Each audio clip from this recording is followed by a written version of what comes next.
Hello friends, welcome to drama speller. ये एक new drama है तो प्यार और सपोर्ट दोनों चाहिए। ना सिर्फ लाइक करना, कमेंट और शेयर भी कर देना। Thank you in advance. और हाँ, ड्रामा कैसा लगा जरूर बोलना। तो कहानी स्टार्ट होती है एक पार्टी से, जहाँ चेंग को दिखाया जाता है जो कि सीईओ है एक हॉस्पिटल का। और ये रही हमारी हीरोइन मिन हुई।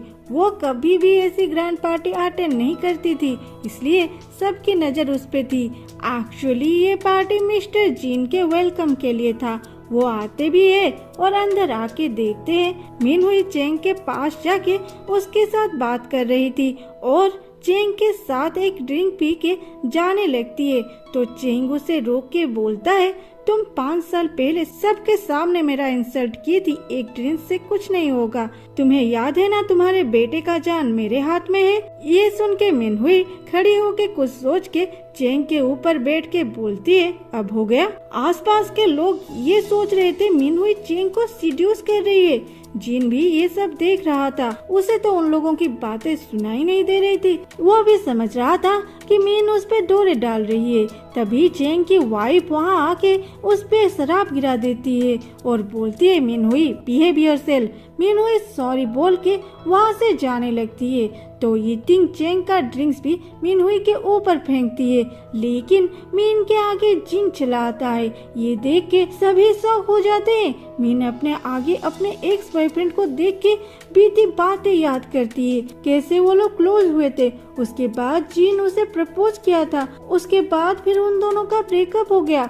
वो सब उसके सामने चल रही थी। जीन को देख के बोलता है, मिस्टर जीन आप यहाँ पे?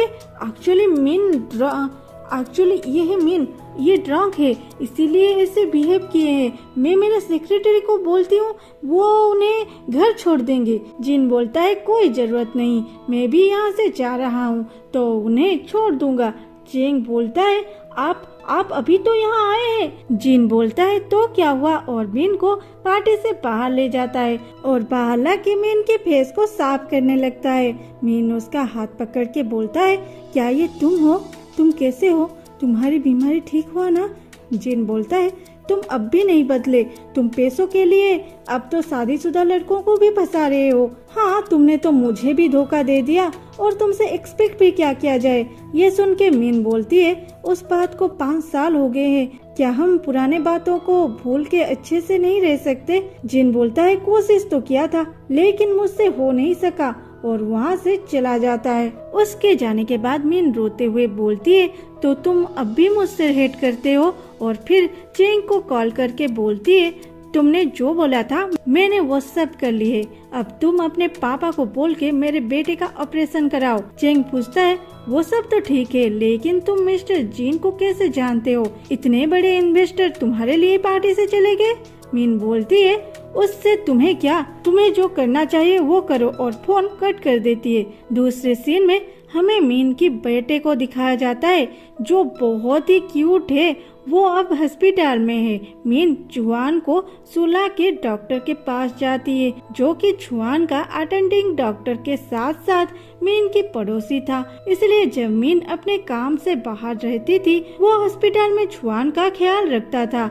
मीन उसे बोलती है, चेंग के पापा ऑपरेशन करेंगे, और सारी बातें बोलती है। इधर जीन मीन के बारे में सोच रहा था, फिर अपने सेक्रेटरी को उसके बारे में पूछता है। सेक्रेटरी बोलता है, वो अब एगिले मेडिटेक कंपनी का टीम बी के डायरेक्टर है। जितना मैं जानता हूँ उस हिसाब से वो कभी भी बिजनेस पार्टी अटेंड नहीं करती, लेकिन वो आज आई भी थी और इतनी बड़ी कार शादी भी कर ली। जरूर दाल में कुछ काला है। इधर डॉक्टर रूजी और मीन के बातों से पता चलता है जुआन के हार्ट की सर्जरी होने वाला है, और चेंग के पापा चाइना के सबसे फेमस सर्जन है। इस वजह से मीन को चेंग जो बोला वो सब करना पड़ा। उधर जीन का तबीयत बिगड़ने लगता है, क्योंकि वो मीन को इस हालत में देख के परेशान हो गया था। वो भी उसी हॉस्पिटल में जाता है जहाँ जुआन था। वो अपने टेस्ट रिजल्ट का वेट कर रहा था, फिर बोर होके वॉशरूम जाता है। वहाँ पहले से जुआन हाथ धो रहा था। दोनों एकदम कार्बन कॉपी थे। दोनों जब देखते हैं दोनों एक जैसे हैं। दोनों एक दूसरे को स्माइल देते हैं। जुआन जीन को टिश्यू दे के बोलता है, तुम बहुत हैंडसम हो। जीन बोलता है, तुम भी क्यूट हो। चुआन उसे थैंक्स और बाय बोल के वहाँ से चला जाता है। जब मीन चुआन को ढूंढ रही थी, उसकी नजर जीन पे पड़ती है। फिर वो देखती है जीन का एक्सीडेंट होने वाला है, तो वो जल्दी से जीन के पास जाके उसे साइड कर देती है। जीन ये सब देख के भी मीन के और कोल्ड था। वो बोलता है, और कितने टाइम पकड़ के रखोगे? मीन उसके ऊपर से हाथ उठा के पूछती है, तुम यहाँ क्या कर रही हो? तुम ठीक हो ना? जीन बोलता है, तुम इतना भी दिखावा मत करो। तुम्हें क्या लगता है, तुम अगर ऐसे केयर करने के प्रिटेंड करोगे, मैं तुम्हें माफ कर दूंगा? और वहाँ से चला जाता है। उधर मीन के ऑफिस में भी सभी उसके बारे में गॉसिप कर रहे थे, लेकिन मीन और मोमो, मीन की दोस्त, उन लोगों को चुप करा देते हैं। लेकिन बीएगेल के जनरल मैनेजर है इस बात को आसानी से नहीं लेते, क्योंकि उनके सबसे बड़ी प्रोजेक्ट मिस्ट को कैंसिल कर दिया गया था। जनरल मैनेजर बोलते हैं, तुमने पार्टी में जो सब कांड किया है उसके वजह से क्या क्या हो रहा है देखो, इसलिए जीरांग हॉस्पिटल के न्यू शेयर होल्डर ये प्रोजेक्ट कैंसिल कर दिए हैं। अब क्या करे बोलो? तो मीन बोलती है, नहीं ऐसा नहीं हो सकता, ये सबसे बड़ी प्रोजेक्ट है और ये मैं खुद हैंडल कर रही थी। ये प्रोजेक्ट बहुत अच्छा है। अगर मैं उस शेयर होल्डर को समझा सकूं तो। मोमो, क्या तुम उस शेयर होल्डर को ढूंढ सकते हो? मोमो उस कंपनी का डिप्टी जनरल थी। वो बोलती है, हाँ मैं ढूंढ लूंगी। फिर दूसरे सीन में दिखाता है, मीन को मोमो फोन करके बोलती है, जीरांग हॉस्पिटल का न्यू शेयर होल्डर ब्लू जे इन्वेस्टमेंट ग्रुप का सीईओ जेसन है। तो मीन चलती है जेसन से मिलने, लेकिन वो जब ब्लू जे कंपनी में पहुंचती है, वो अपने सामने जिस जेसन को देखती है वो और कोई नहीं, जीन ही था। वो जीन को देख के शॉक में आ जाती है। फिर खुद को संभाल के जीन को समझाने की कोशिश करती है, मिस्ट के बारे में बोलने की कोशिश करती है। जीन बोलता है, मैं तो पहले से बोला था, मैं तुम्हें बर्बाद कर दूंगा। और मिस्ट से ये सब की शुरुआत होता है। निकलो यहाँ से।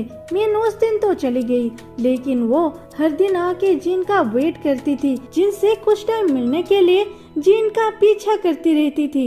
एक दिन जब जीन अपने पापा के वजह से ब्लाइंड डेट पे गया था, मीन भी वहाँ उसके पीछे पीछे चली गई थी। वहाँ घंटों भर जीन उस लड़की की बकवास बातें सुन रहा था। वो वहाँ से कैसे निकलेगा सोच ही रहा था।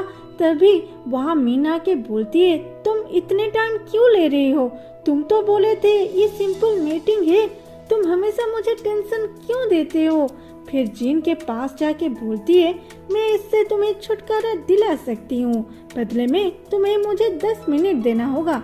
जीन बोलता है, अगर मैं मना कर दूँ तो?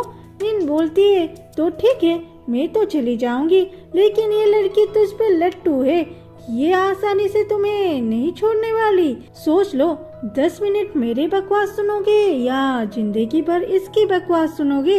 वो लड़की इन दोनों को इतनी करीब देख के बोलती है, तुम कौन हो?